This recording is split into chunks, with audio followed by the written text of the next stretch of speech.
You're listening to Dodge Movie Podcast. Your hosts are Christy and Mike Dodge, the founders of Dodge Media Productions.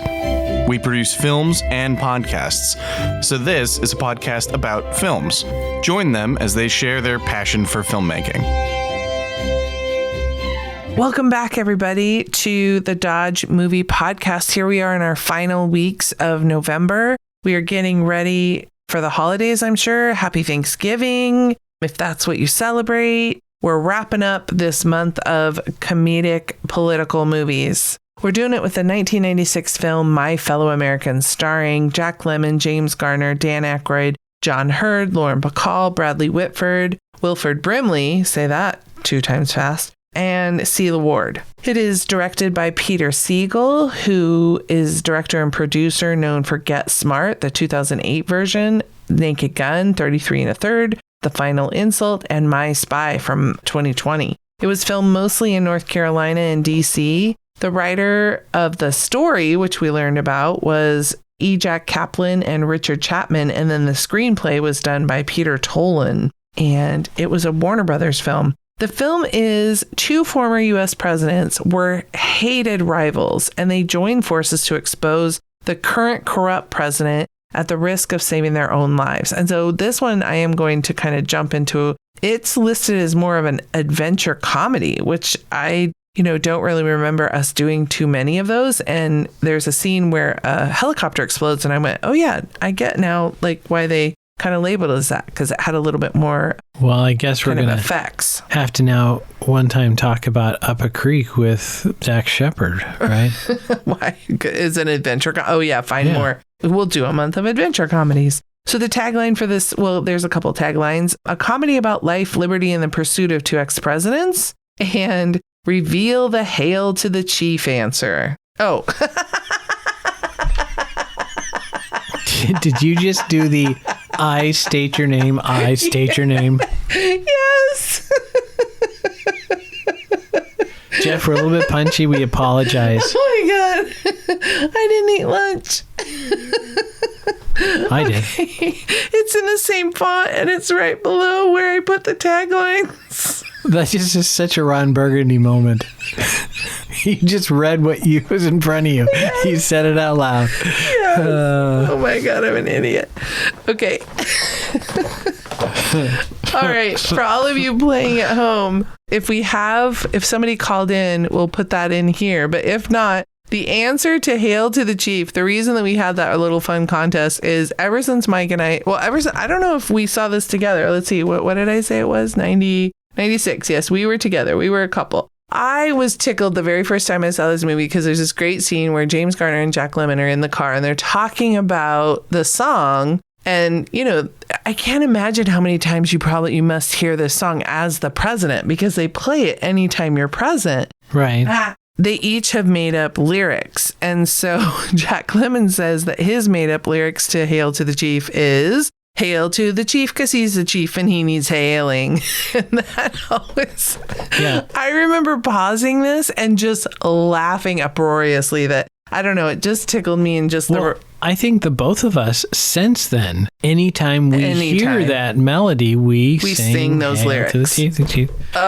Every time. So it was funny to us as we were watching these films for this month, how many times Hail to the Chief. I mean, obviously, I guess, it's not that surprising, but it was just kind of funny because we were steeped in these political type comedies that how many times, and they would sometimes make a reference to kind of do you know the words to this song or something. So, but I think from my perspective, and this maybe shows a little bit more, I guess, where I fall on politics, is I just think what a crowning narcissist you'd have to be to insist that they play a song whenever you enter the building. I'm sure. Well, have you met a wrestler? I'm sure that they don't. Okay.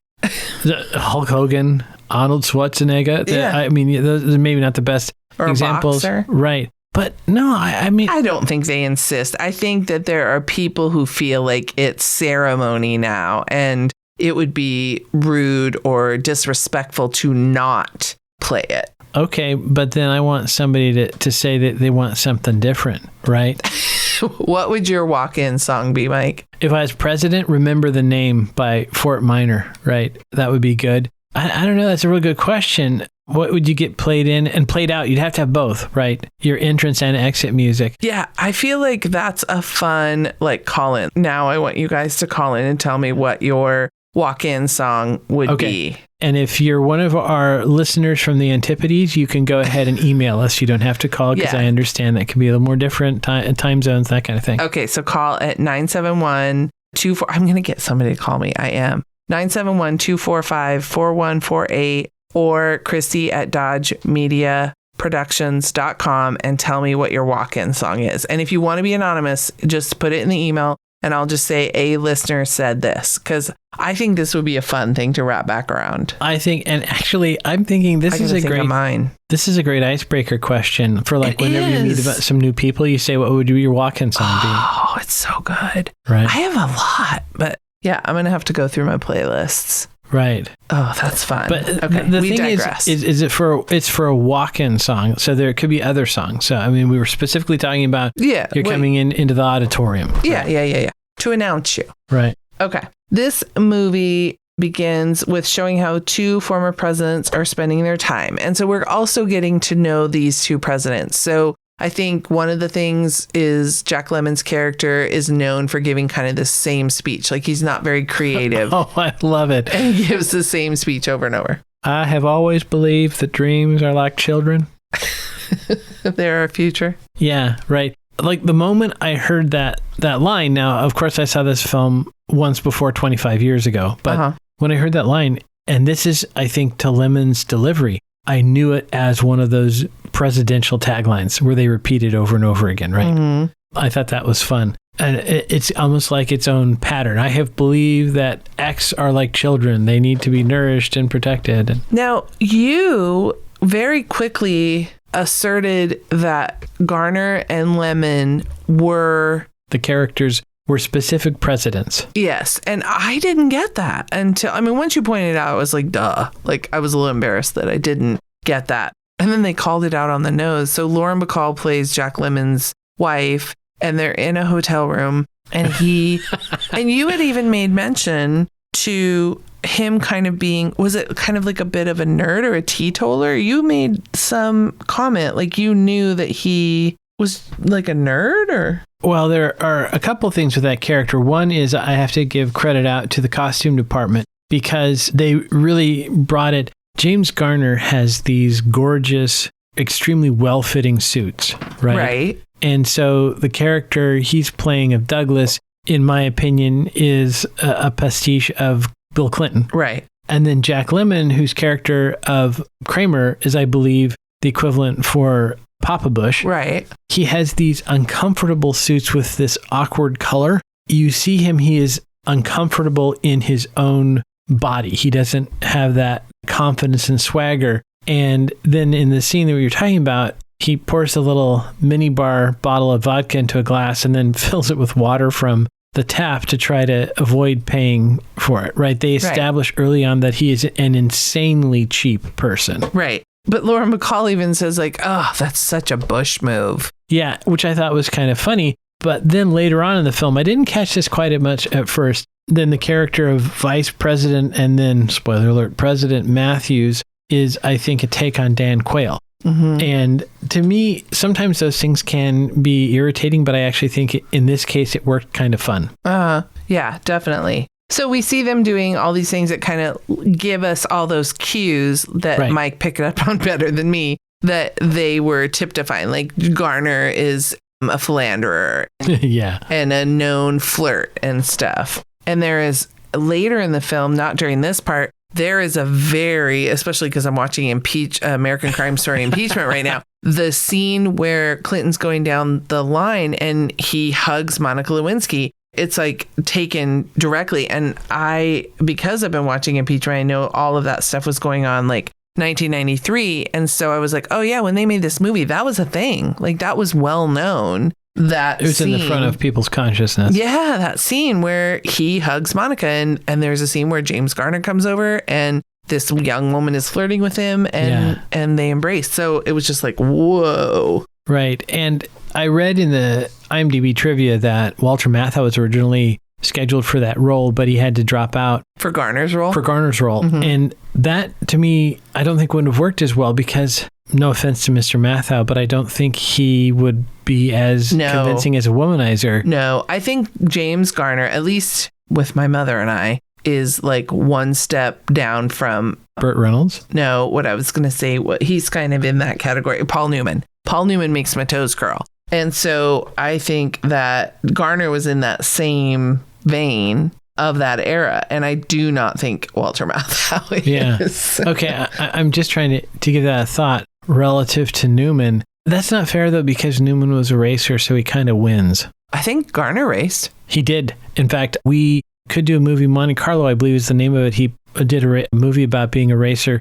in Monte Carlo. I mean, I can't believe we didn't do that this year. I can, because I don't think we went deep into the 1960s and 70s Formula One racing movies this year. Okay. But there's always another year. Yes. It's no big deal. There is going to be a production meeting today talking about next year's movies. So top on the list will be racing movies. Okay. Poor gun safety in this film. A horrible gun safety. I mentioned that Douglas is pointing a weapon at a person with his finger on the trigger. Yep. Oof. Jack Lemmon pointed one at Garner. Yes. I didn't take note where his finger was, but... Yeah, so Eddie the Eagle safety classes were not followed or attended by these presidents. Right. There's a very, I thought, funny, even in today's... I don't know. I'd love to hear your take on this. So there's a scene where... Is it our one and only head trauma? Maybe not. Somebody gets hit by a golf ball off scene, and it turns out it's the only head trauma, and it's a black guy. Yeah, unfortunate African-American fellow gets hit in the head with a golf ball by the vice president. And so then the vice president is doing this over-the-top apology, and he's typifying kind of like, I don't know if a male Karen would be, but just kind of this completely uneducated, unaware white guy trying to... I mean, it's offensive. And it's so much so that even the reporters are like, oh my God, this is good stuff. This is gold. And they're scribbling so fast, trying to get down how much this guy's putting his foot in his mouth, trying to apologize. And he's saying horrible things. And I was kind of impressed but maybe I should be kind of bummed out that if we were aware of this and knew of this in 96, why it took us that's a good question, a good 15 years to change. Because it could have played today. It wasn't offensive. It was obvious they were poking fun at the white guy who's apologizing. Right. He's making it worse in his attempt to apologize. Right. Yeah. It's interesting you said, because this movie was filmed, I think, 25 years ago. Right. That's that's 15. A generation. Yeah. Right. We were aware that was inappropriate at the least. Right. The way he was apologizing. And I mean, why did it take us so long to wake up? From a casting perspective, the victim of the golf ball was a very darker complected guy to sell the joke. But I think that actor did a good job because he had this look of just astonishment. Yeah, right. What? I've been hit in the head, but I'm not an idiot. Yeah. And there's a line where the guy comes to shuffle him off, and the vice president says something like, oh, is there something wrong? And the guy says, well, there won't be if you come with me or something. Right. So everybody around, they very much, like you said, are taking a shot at Dan Quayle. But I think also, I can't remember where I heard this recently, but I thought it was a movie we watched, but maybe it was a show we watched, that the vice president's like, oh, it's well known that it's an ineffective position. Oh, yeah. So famously, somebody, I want to say it was a Rockefeller, said the vice presidency is worth a jug of warm piss. That was his assessment. Because there's another point in this film where they very much make the VP look like an idiot more than once. Like he even says, he says the word, instead of saying facade, he says facade, which is probably kind of making a nod. Remember when Dan Quayle couldn't spell potatoes? Potatoes or tomatoes was one of the two. Of them. Yeah, I forget. That's how dumb I am. But yeah, and I think realistically, it was, like you said, a character that was set up to poke fun, but then that they use that in the story because they set up that nobody really expects or looks there. Right.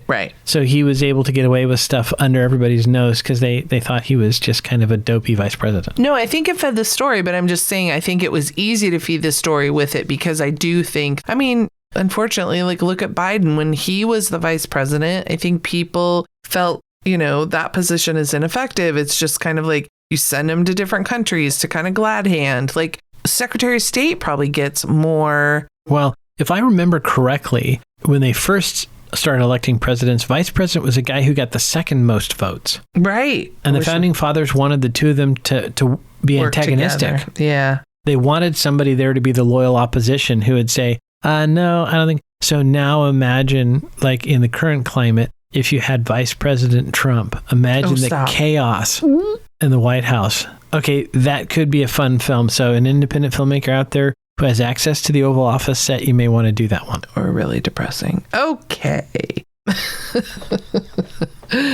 Another ice pack. Another ice pack? Another screw top ice pack. I swear to God, and it wasn't the guy obsessed. who got hit in the head with the golf ball. No. Nope. I think it was somebody like with a headache. I think it was a common thing to put one of those on your head. The Shark Tank people were onto something. I think, again, 1996, that may still have been reasonable at that time. I may have to go buy one of those. Please don't.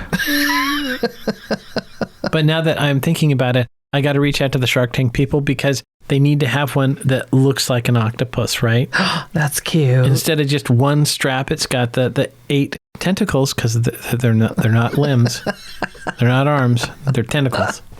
That's right. This film, it kind of highlights at some point as they are trying to avoid being killed by, we can't tell, is it the Secret Service? Is it not? Are they bad guys? How out of touch the presidents are because they're kind of stuck in Washington and they come along this family, and there's this very poignant moment where the mom points out that her husband lost his job because of, I believe it was Jack Lemmon's presidency, and then lost their home due to James Garner.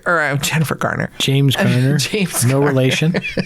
James Garner's like tax cuts, or probably the other way around based on who they were portraying. They kind of have this moment. It wasn't too heavy-handed, but maybe slightly, where it was like, oh, I guess we don't know what it's like to be your average American. Again, we're going with the populist feeling. I don't believe you get elected to be president of the United States if you have any of that compassion left in you. Yeah. I don't think you can, because at that level, you're making every decision you make is going to ruin dozens or more lives. I could not do that job because of that. I would be paralyzed. And I don't know if this is true or not, but I did hear that this weighed very heavy on Jimmy Carter's mind, was that everything he did would like screw with hundreds or more lives. And if that is true, then Mr. Carter, I have respect for you. But again, this makes us feel good as viewers. Like, hey, if they just knew how much they were screwing up everyone else's lives, they'd feel bad about it. I don't know if they do or not. But yeah, I thought it was good, given that the characters were being portrayed as kind of like, I don't want to say caricatures, but like lightly, to show that these were dudes who were at one point the most powerful person on the planet, right? According to our parlance. And that they had consequences, right? They left wreckage behind them. They were ex-presidents for a reason. Yeah. I love how there was a guy. I just learned about these. There's these things called freedom rings. And I can't remember. Obviously, they were around in the 90s. The rainbow rings on a necklace. So I think if you're just in support of the whole Pride movement, or you are a member of the LGBTQ community, this is something that you sometimes wear. They stumble into a Pride parade, and Jack Lemmon is given some of these freedom rings, and the freedom rings end up saving the day. And I kind of just loved that little nod that if it wasn't for those freedom rings, the presidents possibly would have been shot and killed. Love wins. I forget who was in office and what the context of that was, but in 96, were we fighting about don't ask, don't tell? Oh, yeah. So it could have been that kind of subplot was topical at the time. Yeah. And of course, the joke is that at the Pride Parade, they think the Republican ex-president is coming out of the closet, right? Right. Of course. I mean, the joke is right there. You can't kind of do it any different. And that whole bit where the guys are on the roof, later in the movie, and it ends up saving the president's life. I want to say that was probably quite a bit of artistic license with how security is handled around the White House. Right. But it is kind of, it did set up that moment. Yes. Another one of my favorite, I was a kid who watched so much TV in the 70s.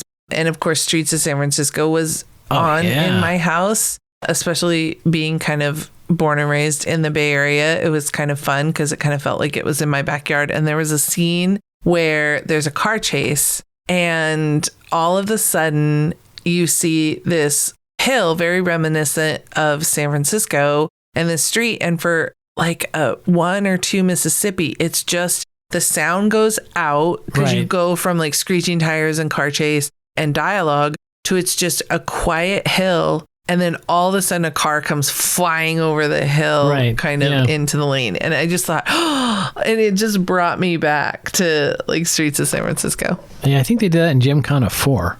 Yeah, probably. Right? Yeah. If I recall correctly, Ken's people can contact us. If you'd like to be a guest on the show, we're happy to have him. Yeah, we could we could do a whole Gymkhana month. Right. Yeah. And then another trope that was kind of fun that I forgot from movies is sometimes movies would end with the title. And so Jack Lemmon and James Garner on this train, and they're kind of arguing over who is going to announce that they're now going to run for president and vice president. They're joining forces. They once rivals, but now they've joined together. And James Garner kind of tricks Jack Lemmon. And then he says, "My fellow Americans." And I was like, oh, yeah, I remember when that's kind of how movies used to, and you were like, or maybe not necessarily at the end, but usually near the end is when the title would be spoken. I thought they did the thing here, which is, again, an older style, where they actually freeze and then cut to black instead of fade. I think you're right. Yeah, I think you're right. That's an interesting question about how the kind of conventions of filmmaking change over time. Mm-hmm. And is that a thing like fashion where it'll come back in, right? If the right person does it, Edgar Wright, since I'm using Wright a lot in different ways right now, figures out a way to do those kinds of things again, that it'll become a bit more prevalent again. There are some of those tropes from the past that are kind of fun to us as nostalgia, but to a new generation of people who didn't see those films, would they kind of fall into it on their own and think, oh, this is cool and different? Or like sometimes some of those things read as corny and played out. Yeah. Also based on what your experience was, right? It would be corny maybe to somebody who'd seen it before 1,000 times. Right. I was really surprised at one particular stunt. It's during one of the car chases. There's the little Hyundai Excel being driven by Jack Lemmon, and supposedly the character, and it goes through the leg of a mascot at like a fast food place or something.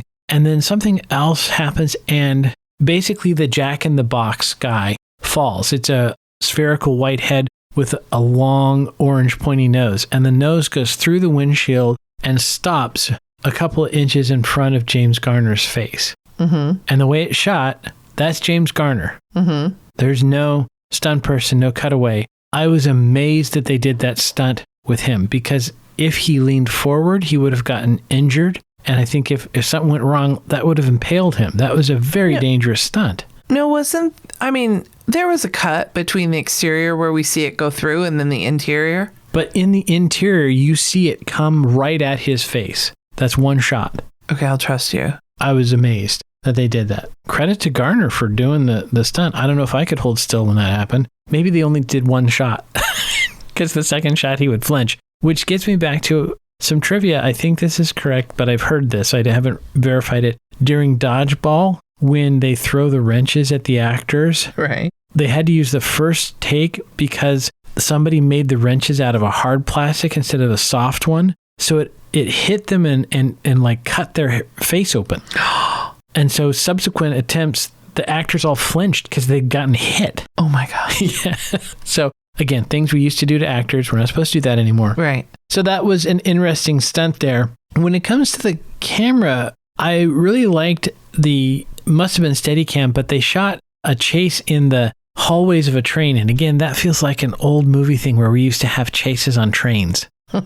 Right. And so the narrow little hallway, and there's people and they're pushing through. That was kind of nice. My question was whether they used a process truck for the scene in the station wagon. They had a few kind of extended conversations in that station wagon. Mm-hmm. I bet they did, because to have all those people, the 2 kids and the 4 adults. Yeah, I think that was definitely on a process trailer. And speaking of conventions and ones that I love, there was a montage. There was a presidential walking montage. It was a short one, but they were showing them And that's a classic, right? When the characters are traveling and nothing interesting happening narratively, you just show that montage of them walking in different terrains and environments. So it shows to the viewer that time has passed, right? Right. So that was kind of good. When it comes to I listed this under sets, but I was going to say that they used stock footage, I would presume, of Air Force One. I can't imagine they had the budget to get Air Force One. Right.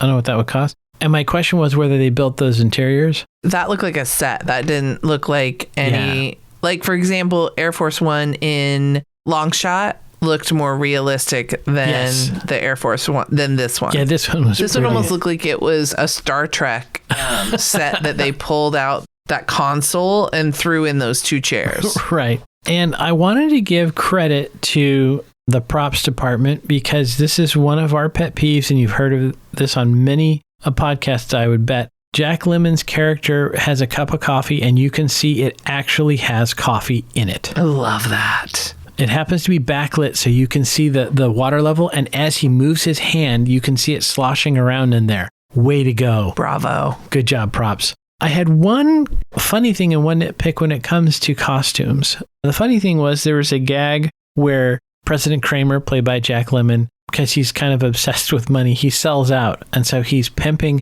this, I think it's Matsumata Insurance. It's some Japanese insurance company. And at one point, one of his assistants says, "Sir, we had the agreement that the zipper would be up." Yeah. And he zips up his like windbreaker and it's got their logo. And I thought that was funny because then he's wearing that stupid jacket throughout later parts in the film. Right. The thing that kind of bumped me was they're in Marine One, which is the call sign for the helicopter, although it wouldn't be technically Marine One because the active sitting president isn't in it. Right. So the pilots are wearing what appears to be khaki uniforms, just like your daily wear. I don't think they would. I think they wear flight suits. They're pilots. Right. So that was just kind of I thought they would have got that one. Yeah, that's curious. Like back when you were talking about, I thought it was interesting because when they first go on Air Force One, I'm like, wait a second, because I know Air Force One is for the president, Air Force Two is for the vice president. And so I thought, I think this one would be called like 3 or 4, or it would be called something totally different because it was picking up 2 former presidents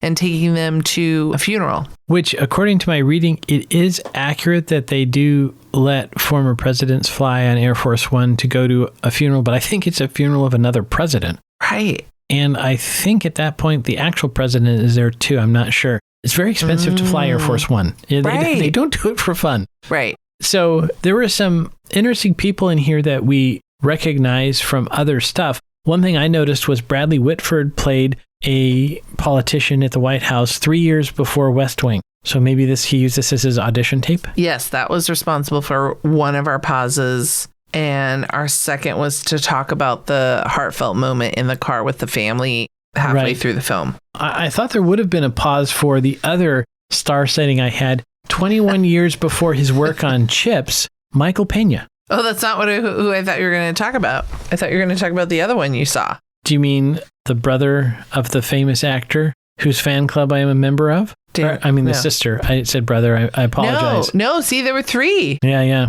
No, so I spotted Ann Cusack. Right, playing a White House tour guide, I believe. And you spotted in the cast list Dana Gould. Oh, yes, a sandwich guy at convention. Yes. Was Dana Gould, which a very young Dana Gould, but at this time, 96, right? Yeah. I think he was probably working on The Simpsons at that time. Yeah, he probably was. This is fun, like when we go back and watch these old movies and then we recognize, like when you saw Pena, like, so you didn't see Pena then in the crew list or no, the not cast in the credits. list. I saw him in the tunnel. And immediately I thought of Dax Shepard's great film Chips. Yeah. And that's what I know him for. Interestingly, I think from a production standpoint, I'm sure you'll get to the budget numbers. Yeah. They actually have an AH-1 Cobra attack helicopter in the film. It's not just stock footage that you see it come down and land. How expensive is that? I don't think anybody but the military has Cobras. So, I mean, that's amazing. I don't know where they got that. The last little bit I have is you don't see inhaler humor anymore. Right? I missed it because normally I do see it. What nerd used their inhaler? It was when the presidents were taking over the tour of the White House as a way to get into the White House. And Jack Lemmon says, the old ones are slowing us down. And they cut to a person and she holds up her inhaler and does the inhale thing. We don't do that anymore. that's considered poor form to make fun of the asthmatic. Yeah. Give us a break. All right. Shall we go to the numbers? Sure. All right. This one just barely broke even. The budget was $21.5 and it made domestically $22.3.